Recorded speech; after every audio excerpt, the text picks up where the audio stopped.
Martinez from International Relations Channel, and we are here in Las Marinas, Cavite to discuss the international relations and one of its jury. So our guests for today are the two young ladies with specialists in international relations in Hawkins University. Let us all welcome Ms. Rachel Calle and Ms. Heidi Mendoza.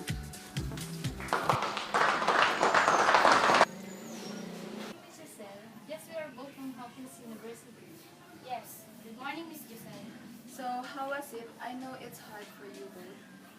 Yes, it is hard, but I love what I'm doing, and I love studying international relations. So there's no problem with that. So I am. Pursuing your career also needs passion. So good to hear that, huh? So maybe we can start our discussion. Sure. So I am wondering what international relations is all about in its theory. So what are those theories? Can you discuss to me just one theory? Sure, why not? International relations is a field of study that deals with the decisions that are made within a country that have implications for relationship outside the border of that country. It is simply the relationship or the interaction between the home country and the host country. So IR is indeed to be broad. So I heard about home and host country. What does it mean? When you say about home country, it is the country where you live or where you raise at. On the other hand, the host country refers to the foreign country where you will have interaction. Let's say, for example, the Philippines and the US. I am permanently residing in the Philippines. So Philippines is my home country, and the US is the host country because it is the foreign country. Oh, so international relations is really fun to study, right? Right. IR has actors. Actors are entity or person which plays a role that is attributed in IR. It is divided into two, which is states or non-state actors. When you say states, it refers to territories run by the government and have a permanent population, a defined territory, and capacity to enter relations with other states.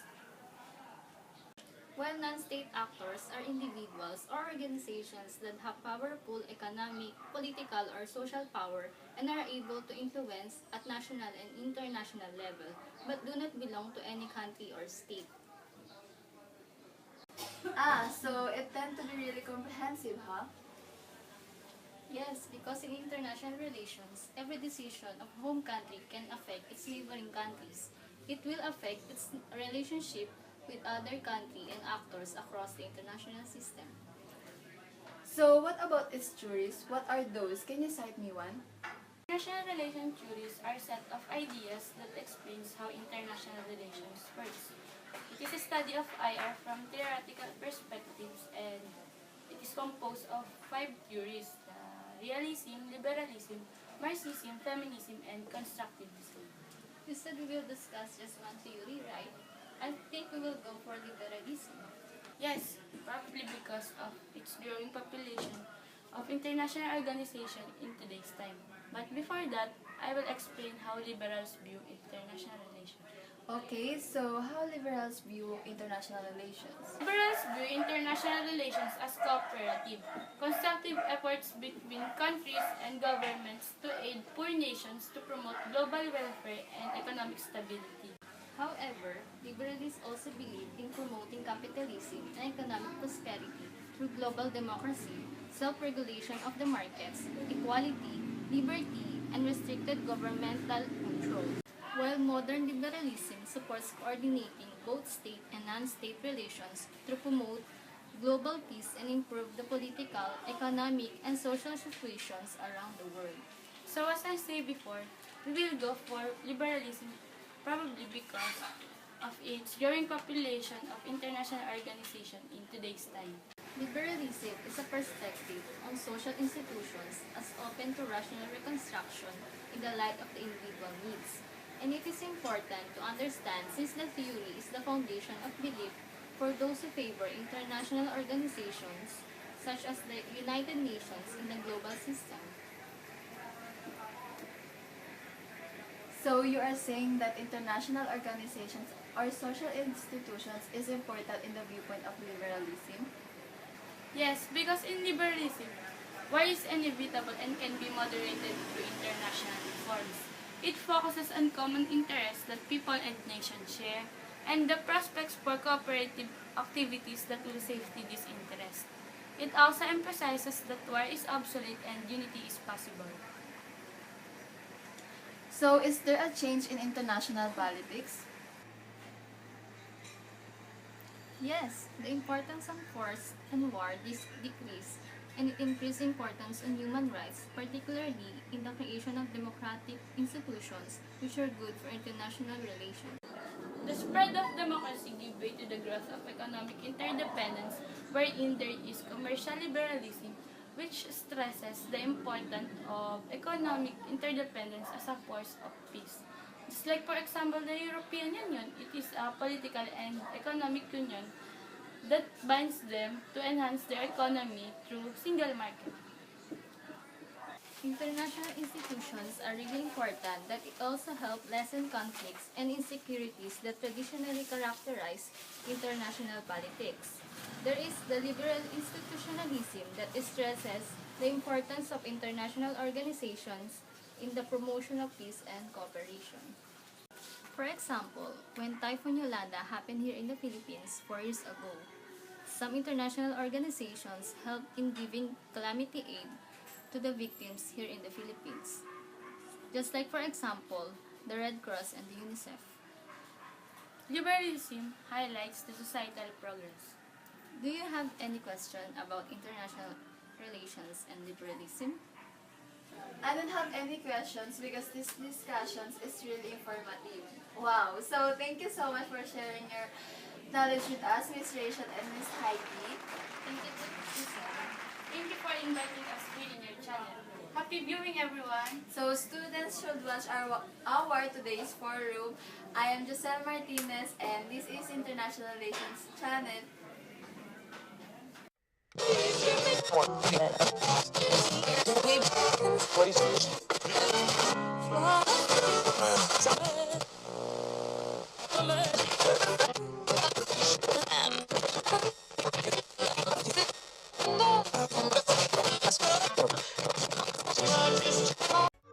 Hello guys, I'm here again, Giselle Martinez from International Relations Channel 108.1 FM edition. So, to discuss more about liberalism, they here again our International Relations specialist. Please welcome Miss Rachel Calle and Miss Heidi Mendoza. Hello, everyone! Hello, Miss Giselle! Good evening, Miss Giselle. We're happy to be here again. So guys, we will have a game where I will give some issues today and explain how will you guys apply it to liberalism. Okay, good idea. Yes, it is a good idea for listeners to improve their understanding about liberalism. Okay, let's start. So the first issue is abortion. So what is your liberalist point of view in this issue, Miss Calle? In liberalist viewpoint, abortion, a woman has the right to decide what happens with her body. A fetus is not a human life, so it does not have the separate individual rights. The government should provide taxpayer-funded abortions for women who cannot afford them. The decision to have an abortion is a personal choice of a woman regarding her own body, and the government must protect this right. Women has the right to affordable, safe, and legal abortions, including partial birth abortion. That's right. So next issue is the religion and the government. Miss Mendoza? According to liberalist view, they support the separation of church and state. The Bill of Rights implies a separation of church and state. Religious expression has no place in government. The two should be completely separate. Government should not support religious expression in any way. All reference to God in public and government spaces should be removed. Example is the Ten Commandments should not be displayed in federal buildings. Religious expressions has no place in government. Okay, so this issue is one of the most controversial, the same-sex marriage. In liberalist view, same-sex marriage. Marriage is the union of people who love each other. It should be legal for gay, lesbian, bisexual, and transgender individuals to ensure equal rights for all. Support same-sex marriage. Opposed to the creation of a constitutional amendment establishing marriage as the union of one woman and one man. All individuals, regardless of their sexual orientation, have the right to marry. Prohibiting same-sex citizens from marrying denies them civil rights. Okay, Miss Calle, what did liberalists say about war in Iraq? This is Bush war oil. Saddam Hussein was no real threat. We have not found weapons of mass destruction, so Saddam did not have any. President Bush lied about weapons mass destruction and the dangers posed by Saddam. We should give the United Nations more time. We have alienated the rest of the world by our unilateral action. A democracy can't succeed in Iraq. Not everyone wants to live in democracy. And for the last issue, one of the most important, war on terrorism. In a liberalist point of view, terrorism is a result of arrogant U.S. foreign policy. Good diplomacy is the best way to deal with terrorism. Relying on military force to defeat terrorism creates hatred that leads to more terrorism. Captured terrorists should be handled by law enforcement and tried in civilian courts.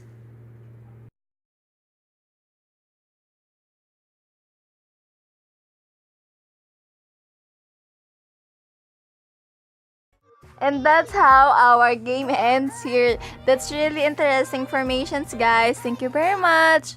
I think our listeners have a good time and knowledge with us, right? Thank you very much. We really had fun being here.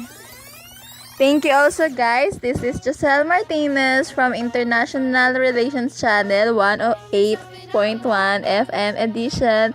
Thank you, listeners, for staying with us. Until next time, bye. Thank you, guys.